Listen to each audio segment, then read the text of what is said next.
Hi, my name is John. Welcome to another Wednesday catch-up video. Once again, I'm going to show a video from the archives. It's going to be another casting video, this time casting some aluminium. Doing all these re-edits on the casting videos, I've really got the bug back, and I'm definitely going to start doing a little bit more casting. Possibly on a little bit of a smaller scale, because it was getting a little bit industrial last time. But saying that, I'm going to do some casting. It'll nearly be all bronze, probably all steam engine parts. Even just, I've got loads of brass bar ends, or bronze bar ends rather. I can melt down, cast into bar and use them again, because bronze is becoming ridiculously expensive. Anyway, that's enough talk. Let's get on with the video. And really, it's quite incredible how young I look in the video, and it's not really that long ago. Right, we're back in the top of the garden. We've got the pattern here for the banjo, for the dividing head. It's a simple pattern, one piece pattern. I'm going to cast it in aluminium using the green sand method.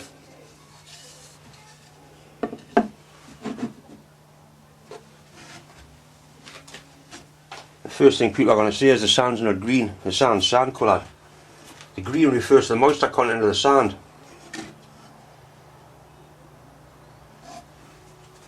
The sand's got a fair amount of clay in it, and the moisture helps bind it together.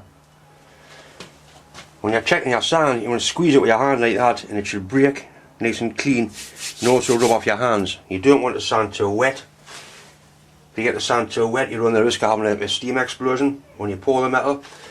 If the sand's too dry, it won't have the body to bond together when you come to ram it up. The pattern's placed in the box, dusted with baking powder.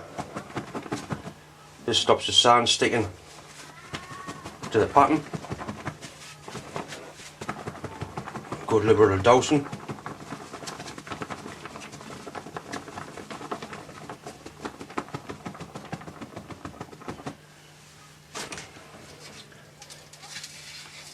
The first part of the sand you put in, the sand that comes into contact with the pattern, goes through a sieve or a riddle. The reason being is the sand's been used quite a lot, and it's got bits of molten, bits of aluminium and bits of bronze in it from previous casts. You don't want them. You want nice fine sand up against the pattern. There's enough to cover it.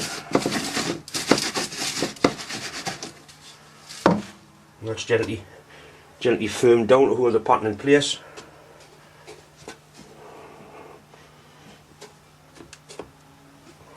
Once you've got the pattern covered, it's backed up with ordinary moulding sand. This is then tamped into place or rammed into place with a wooden rammer, gently at first. The idea is to compact the sand, but not compact it too much that it loses all its porosity.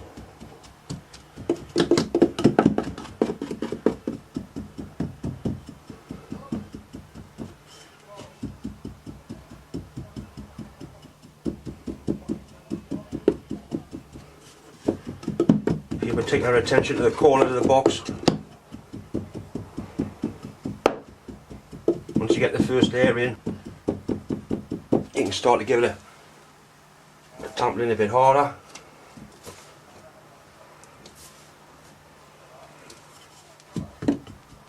But you don't want to put the sand in layers.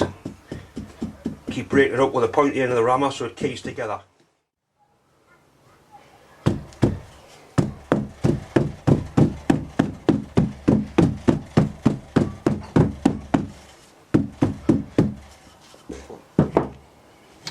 Once you get the box full, you strike it off, or strickle it flat.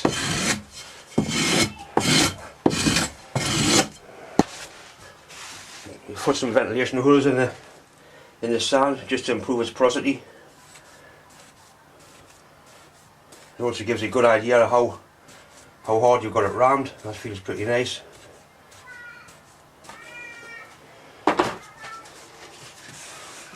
Excess sand's put back into the box.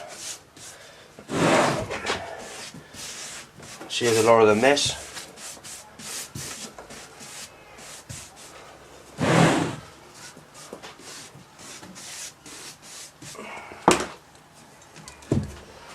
Looks quite good.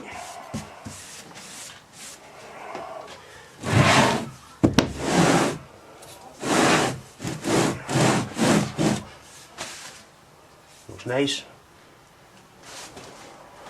What I'm going to do with this, I'm going to use what they call a hot riser. I'm going to use 2 hot risers, one there and one there. I'm going to fill it. I fill the sprue in there and it'll go into 2 risers, fill it up. So we'll put the top of the box in, which is called the cup. The top's a cup, the bottom's a drag. See, they're located on pins, so they go back in the same place. Once again, a dusting of parting powder.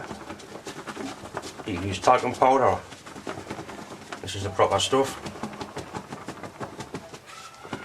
The old guys in the foundries used to use the dust off the top of the beams in the roof, which is no doubt very good for them.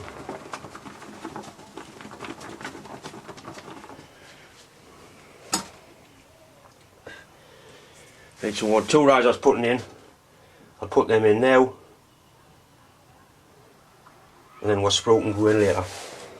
The job of the riser is to feed the casting with molten metal as it shrinks. I'm going to use 2 of these big ones. And put one in there and one in there.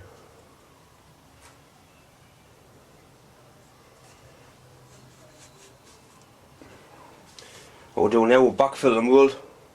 Once again, sieved sand on top of the pattern. A little bit awkward to get it going. Once we get a bit on the top of the pattern, we can pack it round with our riser tubes, stop them moving.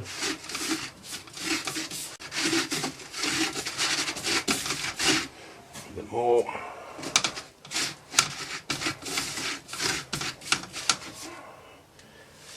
Right, we've got the pattern covered. Now we can pack round with risers, stop them moving when we come to ram it.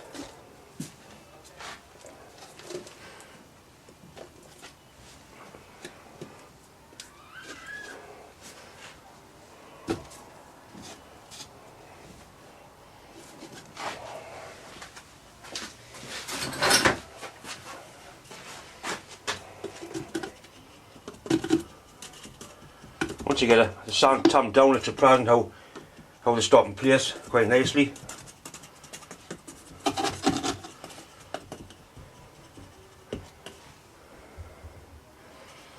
We'll just carry on, same as before, until the box is full. Right, the sand's nicely rammed down now. Strip it off flat, scrape it flat. Try not to get any sand down there. The riser holes, but it doesn't really matter if you do, we can sort it later.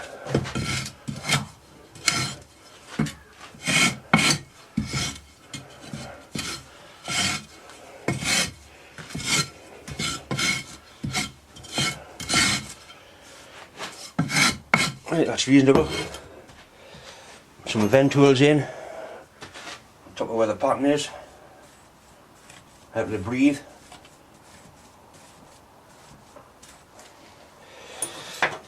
Right, we want these out, shake about.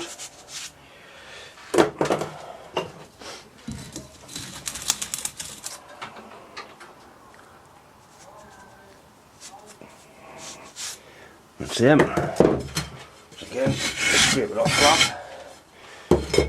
Firm in the edges. No loose bits to fall down.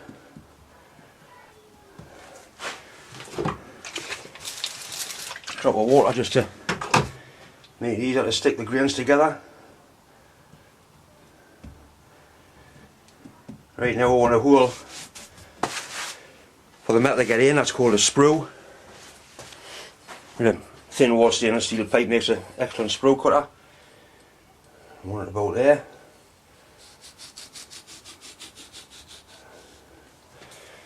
And keep it.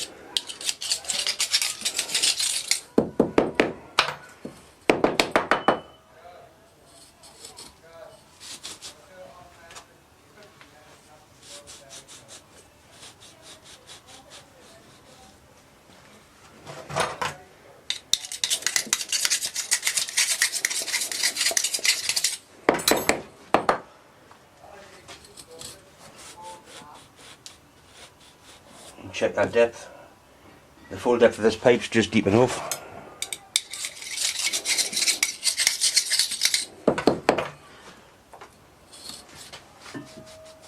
Nice.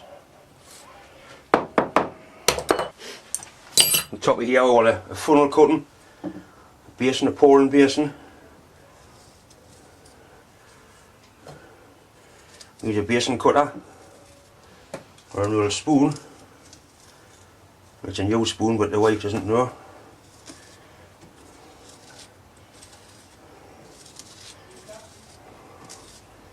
Nice basin, even I can hit that.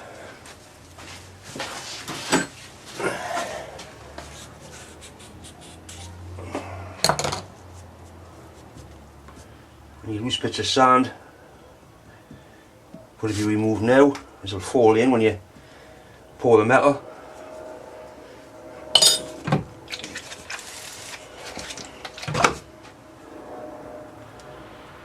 Sand's a touch on the dry side, it's been really hot the last few weeks actually.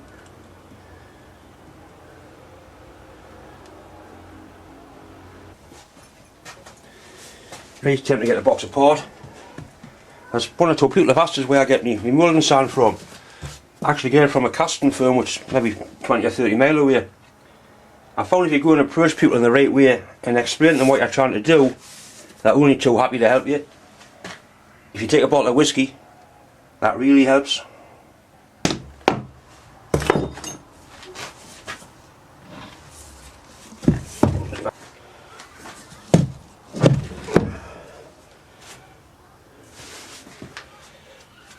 A bit of sand sticking there, you know what I mean? Right, the metal comes down with sprue. In the bottom of here, we need a basin. What this does, it collects any grains of sand or shite, bits of dross that might get washed down. Nice deep basin.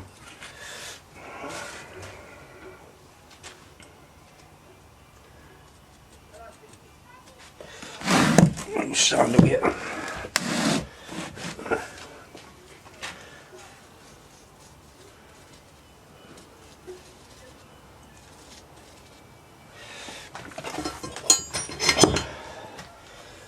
Right, from the bottom of our sprue we want 2 runners. Get the metal into the risers.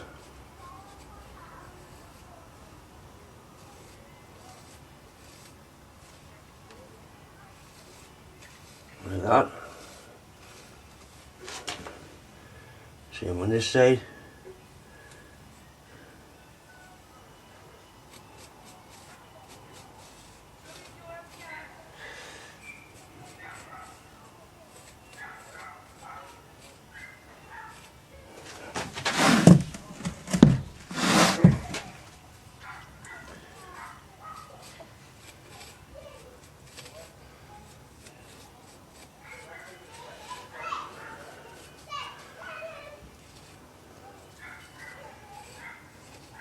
Right, from the bottom of the hot risers here we want gates in to let the metal into the void left, and we'll take the pattern out.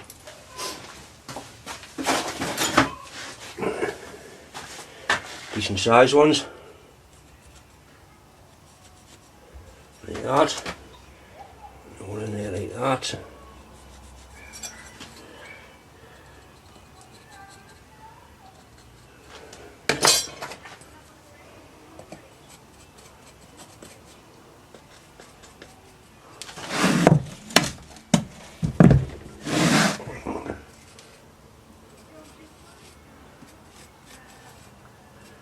Right, we'll take the pattern out and finish our gates off.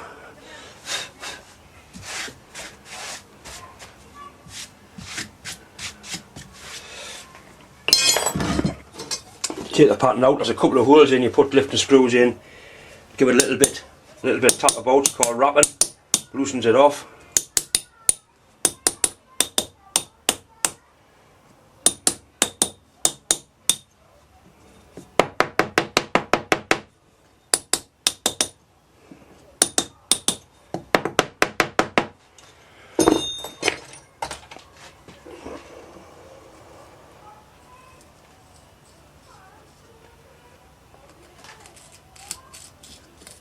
It's going to dampen the edge of the sand. The sand's sticking in a dry seed.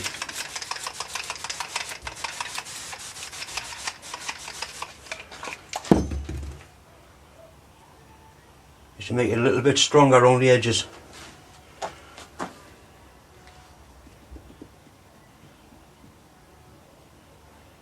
It's come out quite nicely. Right, tidy our gates up. Oh, our gate spoon, where it's gone. But John, you're an untidy bastard. There she is.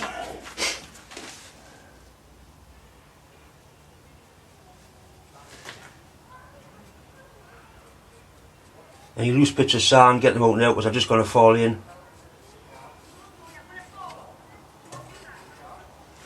You got a bit deeper.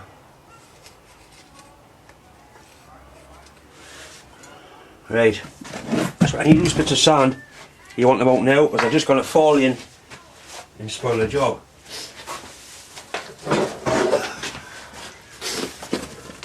If you're doing it using an airline, you'll have nothing left in the mould. Probably use ideal, these bellowers for the pumping the kids' air beds up, just the right amount of pressure.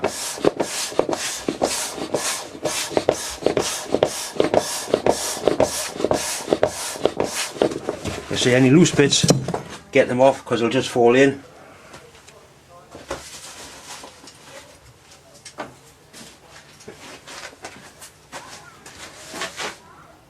Bits like that, you want them out now.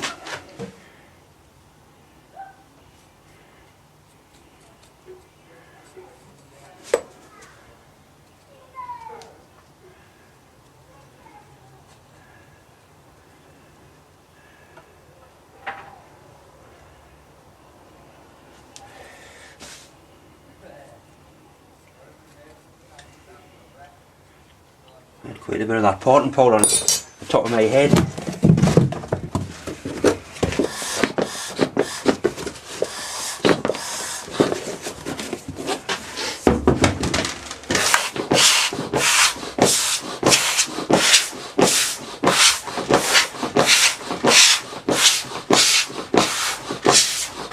Right, put that somewhere safe. Across there. Right, we've got the top of the flask or the cup. There's not much to do to this. All we'll do, we'll put some vent holes in. You put your vent holes in, and put your wire through and pull it out through the top so the hole stops open.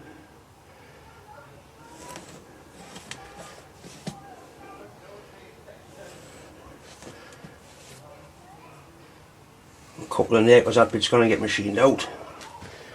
Right, a bit blue at that, and loose bits.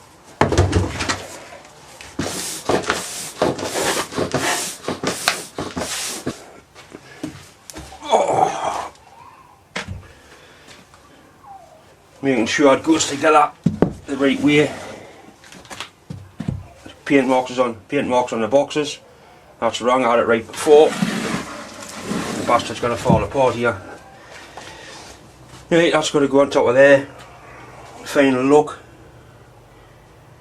See what's going to happen. The metal's going to come down that hole there, it's called a sprue, into our basin to catch the shite along our runners into the void where the pattern was. It'll fill that, then it'll fill, the risers will be filled up and they'll remain molten while the casting solidifies hopefully, and any shrinkage will be taken into account by that. It should feed the casting. Right, we'll put it back together. The pins line it up. Right, all dark in there now, that's nothing else we can do.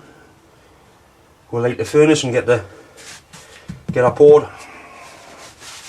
I'll put a couple of cable ties on here just to hold it. I'll probably weight the box as well. A few people have asked about my furnace. It's a propane fired furnace. I want to blow the air of it. It's just a blower out of the kitchen extractor fan. That blows air through this pipe and the gas goes into there. It actually goes into a 1/4 inch hole, mixes in that tube and burns in the chamber. One of the most important features is there's a solenoid valve here. If I lost my electric power and the fan stops running, it cuts off the gas supply. You can imagine you've got gas going in there at a fair rate of knots. If you lost your fan, it's all going to back up and it'll turn pretty ugly pretty quickly. So we've got a fan, there's a valve on here, butterfly valve controls the air, that gate valve on there, that controls your gas flow. So you run them about half and half like that, depends on the pressure. You've got your propane regulator set at. The furnace is made from an old beer keg, lined with commercial refractory. For melting aluminium I use a steel flask, a big steel flask.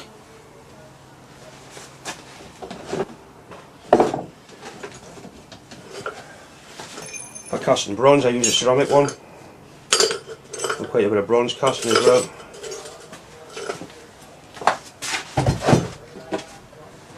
Right, we'll get it lit and melt some aluminium. If that valve is, if you have a problem, you turn the electric off and it cuts the gas off. One switch, turn it off and it all stops. Right, everyone's fired up.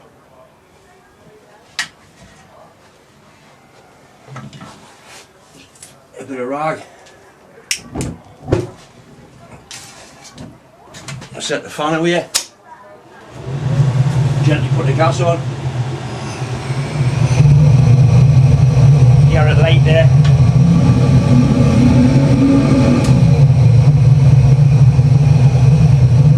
Let it warm up nice and slowly, not in a hurry.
like it.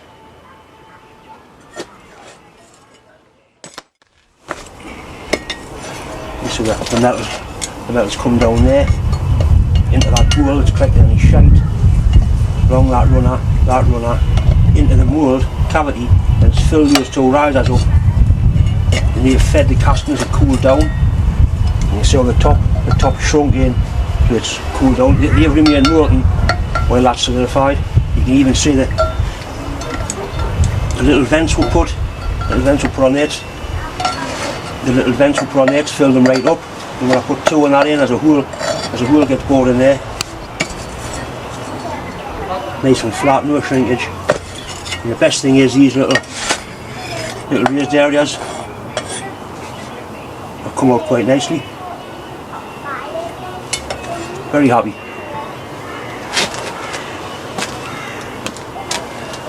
And there it cooled down naturally. It's nice and clean. And get it machined. Once again, just time to say thanks for watching, thanks for subscribing, thanks for all the pleasant messages that come after the sad announcement of my friend's death last weekend. Anyway, thanks for watching.